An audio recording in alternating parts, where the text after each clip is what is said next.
Well, the increase in worry, worry itself comes from the fact that we're mortal creatures, we have fears. That's healthy. It's when those fears become dysfunctional or overwhelming that we've got a problem.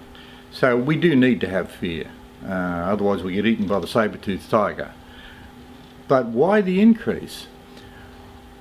And that's interesting because I think the whole world is more anxious because of social media and the speed of communication. Bang, any problem with it's in Syria or Afghanistan or wherever, Ebola, it's all whack right into our living room. So we've got the whole world is more anxious and living with more anxiety. But then I think there are other things too. For instance, we know genes play a part. You know, if you've got anxious parents, you're more likely to have an anxious child. But there's also things that, you know, sometimes it's because of the pace of life. Parents are just up in the morning, right? Wake up, get up, eat up, shut up, buckle up. Time they get to daycare, they're fed up. It's just gone too fast for them.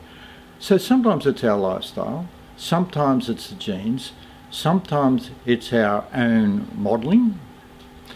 Because I recall my mum had an enormous fear of storms, and so she was trying to say, don't be scared of storms. Now, parents think it's what we say that affects kids, but 90% of what we communicate to kids is in body language.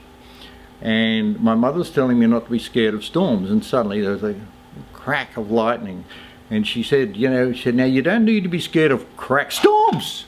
And she took off, and she's telling me not to be scared of them.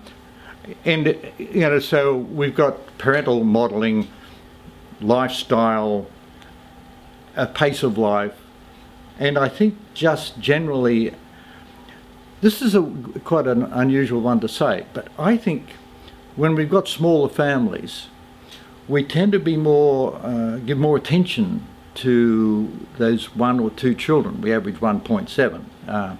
Great for sibling rivalry. It's hard to argue with a 0.7.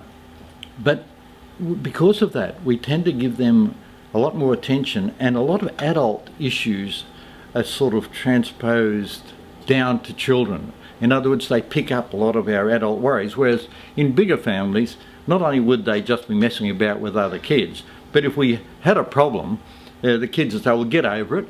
Oh, that's not very nice. But now there's more focus and attention on their anxieties, and so the kids feel absolutely caught up, overwhelmed, because they don't know a way out. And that's where, you know, Winston, the whole series, gives them a way out. And I'm so pleased that educational experience has said, we're into this. And so it's quite exciting, but it has been a huge increase for a lot of reasons as to, and I think something that's really quite, I think, really epidemic proportions, to be honest.